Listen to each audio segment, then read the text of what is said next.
I don't know about you, but I really like Batman. Batman. What can I say about Batman that's not been said about before? He is one of the most iconic characters in all of fiction, appearing in a vast array of media, from comic books to films and even TV. Batman has been adapted into every form of media imaginable, and that also means the realm of video games. When I say Batman games, what are the first genres which come to your mind? Beat 'em ups? Platformers? Action games with an emphasis on stealth? Racing? Wait, what? Yes! There is a Batman racing game for the PlayStation 1 called Gotham City Racer, based on the New Adventures of Batman TV series. When I was younger, I used to watch this series all the time. I loved the characters, I loved the stories, and I loved how badass Batman was. Ain't these tears in my eyes telling you?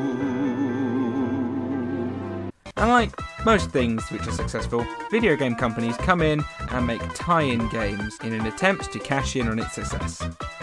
Some of the games based on the series I remember playing for hours. The game was published by Ubisoft. Yeah, Ubisoft. Before they were trying to force Assassin's Creed and Watch Dogs down your throat, they published Batman games. Not many of them mind, but a few of them. And the game was developed by Sinister Games, who according to Wikipedia, don't exist. Huh. After doing a little bit more research, I found out that they only made 4 games.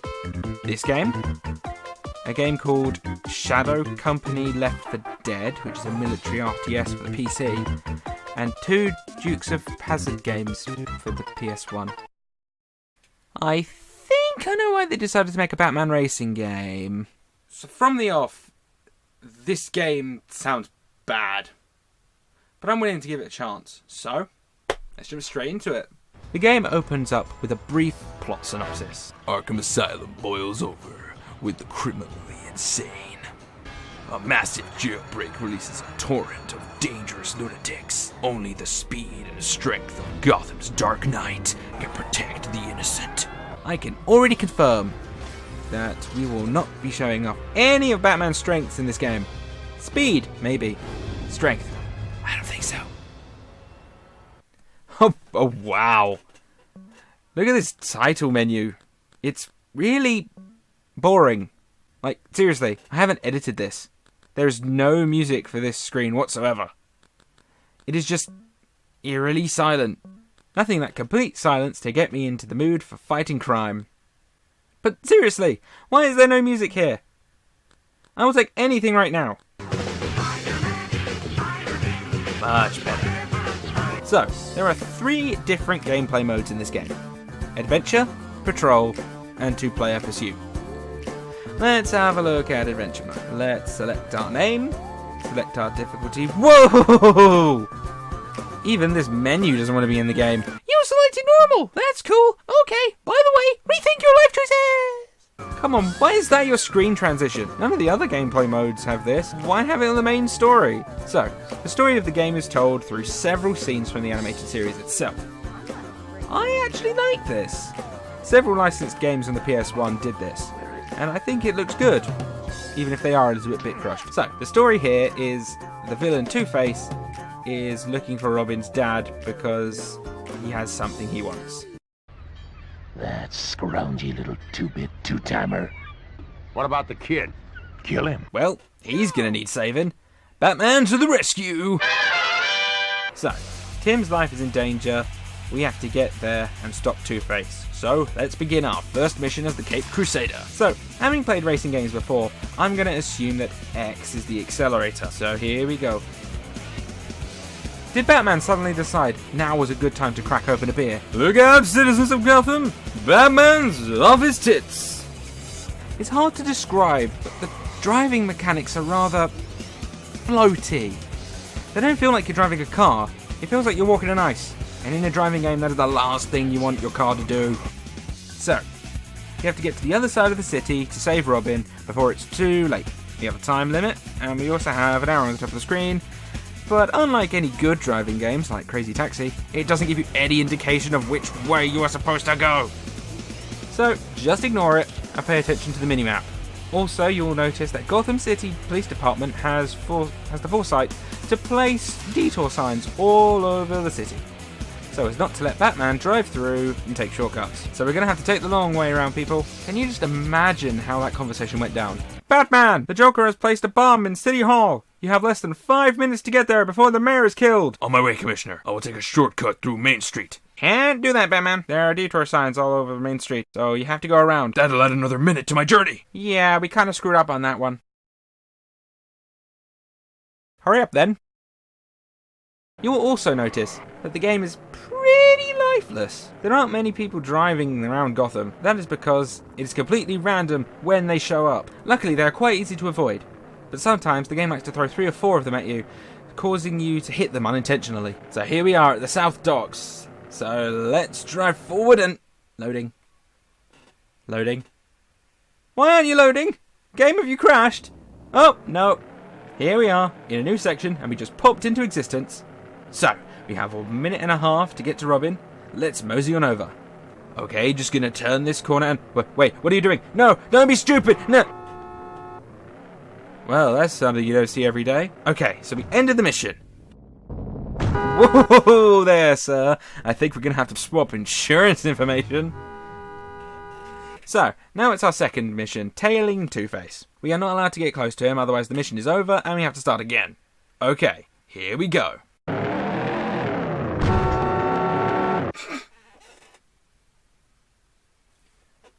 Really, Harv? Why would you do that? They weren't even in your way. They're just going on, minding their own business, and then suddenly you decide to hit them. That isn't evil. That's just being an arsehole. So, after Two-Face gets stuck by a random car here, we have to endure another loading screen, and it takes us to the area we were in before. We have to also head to the airport now to stop Two-Face. Does the game tell you this?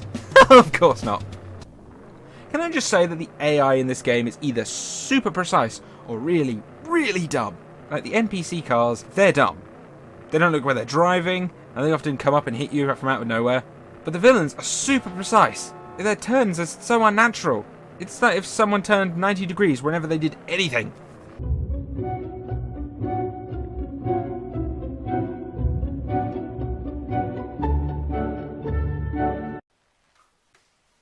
Oi, mate, what you doing?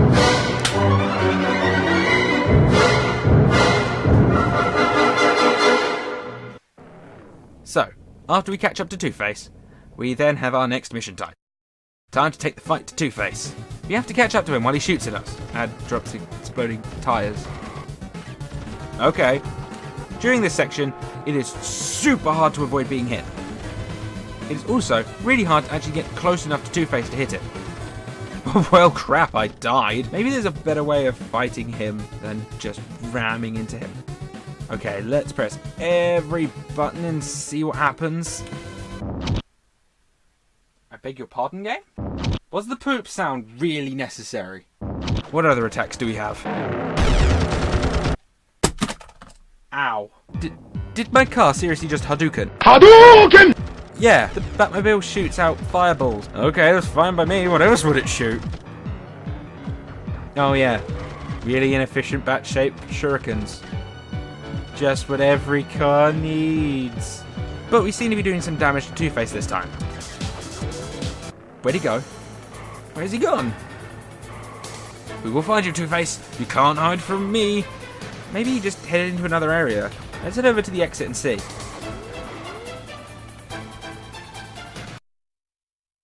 You don't need to rub it in, game. Okay, let's try this again. No! Still can't find the villain. Seriously, the amount of time you have to get enough damage up on Two-Face here is ridiculous. You are never going to be able to beat him this quickly. I have tried this mission so many times, and I have a button down, but I can't destroy his car! Okay. Maybe it's time I moved on to a different mode. Let's give Patrol a go. This is cool. You have a choice between the Batmobile, the Batbike, the Batgirl bike, and the Nightwing bike. I think I'm going to pick the Batbike. So, our goal is to stop as many criminals as possible. And there appears to be a robbery. Mr. Freeze is robbing a bank and we have to stop him. Sounds simple enough, right? Well, think again! You have to do exactly the same thing as that Two-Face mission we just had to endure. So, you know how I said the Batmobile didn't feel natural to drive? Well, neither does the Batbike. In fact, it is even worse than the Batmobile. This time, it feels like you are skidding around on ice with butter attached to the wheels. So you will be pinging off the walls like Sonic the Hedgehog in a casino level. Oh great, you escaped. Well, this isn't a very good day for Batman, is it now? But don't worry, there's another enemy nearby. This time, it's the Mad Hatter. Let's just turn this baby round and find him as quickly as we can. Get back here, you bugger, I ran out of time. Gotham City has been pillaged. Let's try as someone else. Maybe Nightwing. And I hit a wall. Great start! Okay, time to take out Scarecrow. I've found him, let's kill him. You've probably noticed that green segmented meter on the bottom right of the screen. That is a boost meter. If you use it, you'll get a burst of speed and you can catch up to the villain in no time. Oh no, Scarecrow's getting too far away. Let's boost after him. No, don't boost! There, I defeated him. I feel really good about my... There's another one! There is another part to Patrol Mode. And that's playing as a member of the Rogues Gallery. One of Batman's villains. One of his deadliest foes. From Poison Ivy to the Penguin. The Riddler to Killer Croc. And I'm going to be completely unoriginal and play as the Joker. So when you are a villain, the goal is simple. Rob as many banks as possible. Easy enough? In fact, it's too easy. Banks are really close together, so you can easily stock up on money and drive to the next one before the hero even swoops in. In my case, it's Batgirl. I can hear her chasing me, but she can't catch up to me. It's a little bit disappointing, actually.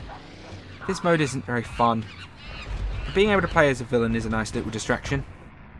So we have one last mode left. And that's the 2-player pursuit mode. And guess what? It's the patrol mode with 2 players! And I don't have a second player here, so I just played it by myself. With Harley Quinn as the AI. She completely forgot how to drive. It is very disappointing. So, what are my overall thoughts on Gotham City Racer? It's not very good. The controls are clunky, and there's no way of knowing what you're actually doing. The game's adventure mode is probably the only mode worth playing, and that's just because of the scenes from the TV show. Which, if you look hard enough, you could probably watch online. Or even buy on DVD. So there is actually no reason to play this game. God damn